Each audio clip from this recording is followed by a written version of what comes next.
বেশ কয়েক মাস আগেই ঘুরতে গেছিলাম কিন্তু দীঘা, এবং সেখানে গিয়ে কিন্তু ঢেউসাগর পার্কে গেছিলাম, এবং ভিডিওটার পোস্ট করা হয়নি, এই জন্য পরে পোস্ট করছি আর কি। এই যে ঢেউসাগর পার্ক, এই দীঘাতে যতবার যাই ততবার যেন ভালো লাগে, মানে অসাধারণ লাগে। এখানে বারবার সময় কাটাতে আসতে ইচ্ছা করে এবং ছুটিতে আসতে ইচ্ছা করে। খুবই সুন্দর লাগে, এত সুন্দর লাগে। এই দীঘার সমুদ্র সৈকত অসাধারণ। আর এই যে সমুদ্রের সামনে বসার জায়গা রয়েছে, খুবই সুন্দর। ওয়েদারটাও বেশ ভালো। আর তো এখন তো যেহেতু ঠান্ডা, তখন কিন্তু ঠান্ডা ছিল না, তখন কিন্তু গরম ছিল। তার কারণ কয়েক মাস আগে গেছিলাম, 3-4 মাস আগে, তখন ঠান্ডা ছিল না। পুজোর আগে গেছিলাম, খুবই সুন্দর ছিল, ওয়েদারটা খুবই সুন্দর ছিল। এবং তখন ঘুরে এসেছিলাম গিয়ে, তখন আর ভিডিও পোস্ট করা হয়নি, এখন করছি আর কি। এবং ভিডিওটি দেখতে থাকুন, আর ভিডিওটি ভালো লাগলে অবশ্যই চ্যানেলটা সাবস্ক্রাইব করে দিন, আর শেয়ার করে দেবেন অবশ্যই ভিডিওটি ভালো লাগলে, আর একটা কমেন্ট করে দেবেন। ঢেউসাগর পার্কে দেখার তেমন কিছু নেই, ওই সমুদ্র সৈকতের পাশে ঢেউসাগর পার্ক লেখা, ওই সেটাই, আর তেমন কিছু দেখার কিছু নেই। আর টয় ট্রেন রয়েছে, টয় ট্রেনটা আমি দেখাচ্ছি। এখানে কিছুক্ষণ থাকবো। এখন যেহেতু ওই দুপুর টাইম, দুপুরে একটু পরে 4টে বিকেল দিক, আর একটু পরে সন্ধে হয়ে আসবে। সন্ধে হয়ে আসলেই সামনে থেকে দেখাবো জাহাজটা, মানে ময়ূরপঙ্খী জাহাজ একদম শেষে দেখাবো, একদম সামনে থেকে জুম করে সামনে গিয়ে দেখাবো। পুরো জায়গাটা, চত্বরটাও ঘুরবো, এবং মেলার মতো বসে সেগুলো কিন্তু দেখাবো। এখন কিন্তু সন্ধে সন্ধে টাইপের হয়ে গেছে, এখন পুরোপুরি দেখাতে ভালো লাগবে। এই যে এখন আর জুম করে আমি পরে দেখাচ্ছি, আগে পুরো চত্বরটা ঘুরে দেখাই, এবং কেমন আর কি মেলার মতো বসে দীঘায় সেটা দেখাতে চাই, সেগুলো সব দেখাবো। তারপর এটাকে আর কি দেখাচ্ছি। এই হলো মূল বিষয়। বেশ ভালো লেগেছিলো ঘুরতে যেয়ে। পুরীতে অনেক জায়গায় আমরা, পুরী না, পুরী তো গেছিলামই, আর দীঘাতেও গেছিলাম। বেশ ভালো লেগেছিলো আর কি, অসাধারণ, মানে দারুণ দারুণ। আর এই যে লাইটিংটা দেওয়ার জন্য আরও বেশি ভালো লাগছে। রাতের বেলা মনেই হয় না যে এটা পার্ক না, দেখে মনে হয় সত্যি পার্কের মতনই, কিন্তু এটা কিন্তু পার্ক না, মানে সমুদ্রের পাশে একটা সময় কাটানোর মতো জায়গা। কেন, পার্কে যা যা থাকার দরকার সেখানে কিন্তু, এখানে কিন্তু কিছু নেই। যে ঢেউসাগর লেখা রয়েছে, এই ঢেউসাগর লেখা, এইটুকুই আর কি। আর তাছাড়া আর কিছু নেই। এমনি বেশ জায়গাটা বেশ সুন্দর আর কি, দারুণ দারুণ লাগে। আর টয় ট্রেনটা ওই যে আসছে, টয় ট্রেনটা আমি দেখাচ্ছি, এদিকে আসুক। ওই যে টয় ট্রেন সামনে আসছে, টয় ট্রেনে আমরা চড়েছিলাম, কিন্তু টয় ট্রেনের ভিডিও করা হয়নি, ওই জন্য দেখাতে পারলাম না। টয় ট্রেনে আমরা উঠেছিলাম, মানে বেশ সুন্দর লেগেছিল। 40 না 50 টাকা যেন ছিল, আমার ঠিক খেয়ালও নেই। 40 বা 50 টাকাই হবে সম্ভবত। অনেক মাস, ওই জন্য ক্লিয়ারলি বলতে পারছি না। আর এইখানে ঢুকতে কিন্তু আবার টাকা টাকা লাগে না, মানে এই ঢেউসাগর পার্কে ঢুকতে আমাদের কোনো টাকা লাগেনি। আর এইখানে এমনি কেনাকাটি করলে সেটা আলাদা টাকা। এই যে দোকানপাট রয়েছে, এই যে চারিদিকে দোকানপাট আর দোকানপাট, প্রচুর কিন্তু দোকানপাট রয়েছে। ফাঁকা জায়গা, আর ভিড় যখন হয় তখন কিন্তু প্রচুর ভিড় হয়, মারাত্মক কিন্তু ভিড় থাকে। এবং যখন আর কি সিজন, তখন কিন্তু দীঘায় প্রচুর লোকই ঘুরতে আসে। কোয়ালিটি ওয়েলসের আইসক্রিম অসাধারণ। এবং এই পুরীতে আমি এই নিয়ে 3-4 বার গেলাম। পুরী না, পুরীতেও গেছিলাম 2 বার। আর দীঘাতে অনেকবার মানে অনেকবার গেছি। দীঘাতে একটু বেশি যাওয়া হয়েছে, দীঘায় আমার বেশি ভালো লাগে। আর পুরীতেও গেছিলাম, পুরীর ভিডিও শেয়ার করেছি। পুরীও গেছিলাম, পুরীও ভালো লাগে বেশ। আর এই যে ভাজা মাছ, তারপর কাবাব, চিকেন কাবাব ফাবাব, আরও অনেক কিছু বিক্রি করে, এগুলো আমরা খাইনি। এই যে ফিশ ফ্রাই, তন্দুরি, কাঁকড়া কষা, তারপর কাঁকড়া, ভাজা কাঁকড়া অনেকে খায় আর কি। মশলা কাঁকড়া, ভাজা ঠিক না, মানে মশলাদার কাঁকড়া, ওই কাঁকড়া কষাই আর কি বলতে গেলে। আমি খাইনি, তার কারণ কাঁকড়া আমার এমনিতেই পছন্দ হয় না। খাই না যে তা না, খাই, কিন্তু অতটা প্রিয় না আর কি। আর এইখান থেকে কিছু না কেনাই ভালো, দাম বেশি তো, মানে এই জায়গাতে দাম। নিউ দীঘার আবার ওখানে দামটা কম। নিউ দীঘায় মনে হয় দামটা কম ওখানে, তাও এখানে একটু বেশি থাকে, মানে সব জায়গাতে কেনাকাটি আর কি না করাই ভালো। এমনি ঘুরে চলে আসার জন্য ঠিক আছে, খাবারের দামও অনেক বেশি।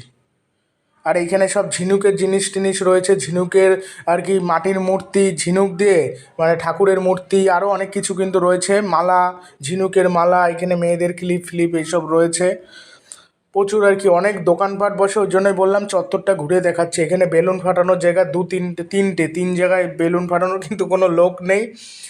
এই জায়গায় কি, হ্যাঁ এই জায়গাতেও মনে হয় বেলুন ফাটানোর, মানে সব জায়গাতেই কিন্তু বেলুন ফাটানোর, পরপর 4 জায়গায়। এই হলো ব্যাপার। পুরো অনেক বড় চত্বর তো, অনেক টানা পুরো। এইখানে ওই যে মাছ মাছ ভাজার দোকান আছে, এখানে মাছ ভাজার দোকান থেকে অনেকেই মাছ ভাজা কিনে খায়, ফ্রাই খায়, ফিশ ফ্রাই খায়, যে যেটা ইচ্ছা।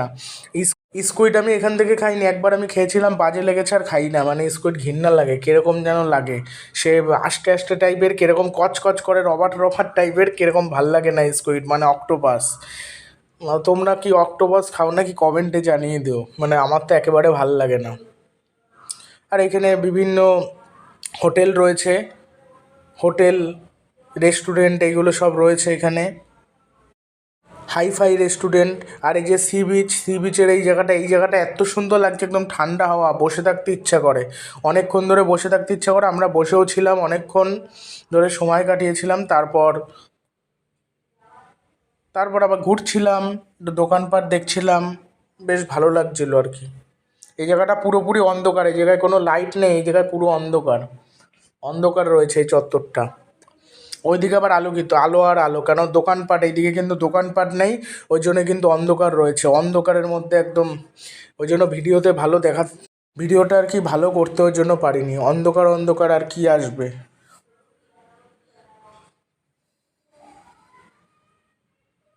এই জায়গাটা তাও কিছু লোকজন রয়েছে, ওই জায়গায় লোকই ছিল না, ওই জায়গায় কিন্তু একদম ফাঁকা ছিল, এই জায়গায় তাও লোকজন রয়েছে। আর সিজনে কিন্তু প্রচুর লোকই আসে এই দীঘা ঘুরতে, কম পয়সার মধ্যে দীঘা ঘুরতে আসাই বেস্ট।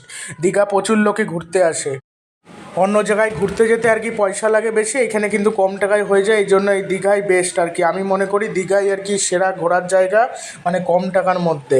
অন্য জায়গায় যেমন টাকা বেশি লাগে, আর এই জায়গায় কম টাকায় হয়ে যায়, বেশ সুন্দর, বেশ সেরা। আমার তো বেশ ভালো লাগে, ওর জন্য বারবার আসতে ইচ্ছা করে।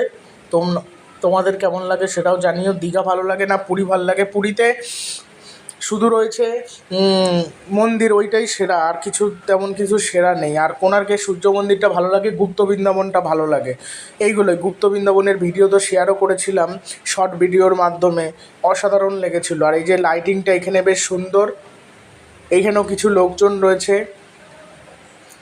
আর ওই সামনে ওই দোলনা রয়েছে, দোলনা, ইলেকট্রিক দোলনা, ছোট ইলেকট্রিক দোলনা, অসাধারণ অসাধারণ লাগলো। ঢেউসাগর পার্ক লেগেছিল আমাদের আর কি। আবার যাব, আবার হয়তো সামনের বছর যাওয়া হবে। এইখানে ওই জন্য এইখানে বসে অনেকেই আর কি সময় কাটায়, যে এখানে বসে রয়েছে সকলে। ওইখানে বোধহয় মিকি মাউসের মতো বাচ্চারা ওর উপরে উঠে লাফায় না, সেইগুলো আর কি রয়েছে, মানে মিকি মাউসের মতো নরম আর কি, মানে গদির মতো আর কি, উপরে উঠে লাফায়। দারুণ দারুণ, এক কথায় অসাধারণ।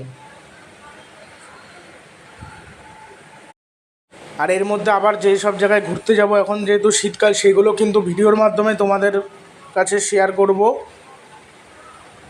এবং সেই সব ভিডিও মানে দেখতে চাইলে অবশ্যই চ্যানেলটা সাবস্ক্রাইব করবেন, তাহলে আমরা ভিডিও ছাড়ার সাথে সাথে আগে আপনাদের ফোনে।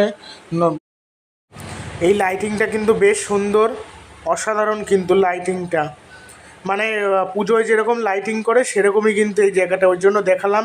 আর এখানে কিন্তু ডিস্কো রয়েছে, ডিস্কো। এই জায়গাটা বেশ সুন্দর লাগছে, এই জন্য ভাবলাম তুলে দেখাই। এবার পুরোটা দেখাতে গেলে অনেক ভিডিওটা বড় হয়ে যাবে, ওই জন্য তাড়াতাড়ি দেখানোর চেষ্টা করছি, ছোট মানে অল্প সময়ের মধ্যে আর কি। অসাধারণ। এইখানে নাগরদোলনা রয়েছে, ইলেকট্রিক নাগরদোলনা, বড় যে ইলেকট্রিক নাগরদোলনায় উঠতে ভয় লাগে, এই জন্য এই ছবি তুলতেই বেশি মজা, ওই চড়ে ভয় টয় লাগে, ওরকম উঠে লাভ নেই, মানে আমি একবারে উঠতেই ভয় লাগে। এই জায়গাটা বেশ সুন্দর লাগছে, জিরাফ রয়েছে এখানে, জিরাফ দিয়ে তৈরি করা জিরাফ, হ্যাঁ, তিনখানা ও চারখানা, তিনটে বড়। এই জায়গাটাও গার্ডেনটা যখন লাইটিং দিয়েছে এত সুন্দর লেগেছে, যখন ওই দুপুরে দেখালাম তখন কিন্তু এত সুন্দর লাগছিলো না, তখন অন্যরকম লাগছিলো, এখনই কিন্তু সেরা লাগছে। আর এখন কিন্তু ওই ময়ূরপঙ্খী জাহাজ, সেটা আমি সামনে থেকে জুম করে দেখানোর চেষ্টা করছি, তখন দেখাইনি, এখন কিন্তু দেখাতে সুন্দর লাগবে, এই জন্য এখন দেখানোর চেষ্টা করছি। অসাধারণ লাগবে কিন্তু এখন দেখেন, দারুণ দারুণ। এই লাইটিংটা এত সুন্দর লাগছে, ওপরে যে ব্রিজের মতো রয়েছে, সেই ব্রিজের মতো উপরে উঠেছি, অসাধারণ লাগছে। এইখান থেকে যা ভিউটা জাস্ট অনবদ্য লাগছে, চারিদিকে একদম পুরো আলোয় আলোকিত আর কি দীঘা, ঢেউসাগর। আর ওই যে ময়ূরপঙ্খী জাহাজ, এবার সামনে যে সামনে গিয়ে এবার জুম করে দেখাচ্ছি কেমন লাগছে। সামনে থেকে অসাধারণ লাগছে, তখন ভালো লাগছিল না খুব একটা, রাতেই বেশি ভালো লাগবে, ওর জন্য ভাবলাম রাতেই দেখাবো। রাতে হ্যাঁ, এখন যেহেতু 6টা 6:30 বাজে, ওই সেই সময় আর কি বেজেছিল 6টা 6:30, সন্ধ্যের টাইম। এটা কিন্তু কুমির রয়েছে। এবার যাচ্ছি, এবার দেখাচ্ছি একদম শেষ মুহূর্তে। অসাধারণ লাগবে তোমাদের জাহাজটি। শামুক রয়েছে, শামুক, মানে তাড়াতাড়ি করে দেখানোর চেষ্টা করছি, নাহলে এত কিছু দেখানো সম্ভব হবে না। এবার জাহাজের সামনে চলে এসেছি, এই যে জুম করে দেখাচ্ছি। এবার সামনেও যাচ্ছি, আমি সামনে গিয়েও দেখানোর চেষ্টা করছি। তাড়াতাড়ি করতে গিয়ে হয়তো ভিডিওটা ভালোও হয়নি, এত কিছু ছোটোর মধ্যে দেখানো যায় না, এই আর কি ব্যাপার। অসাধারণ লাগছে কিন্তু এই ময়ূরপঙ্খী জাহাজটা, অনবদ্য, মানে সেরা লাগছে, দারুণ দারুণ, অনবদ্য, সেরা।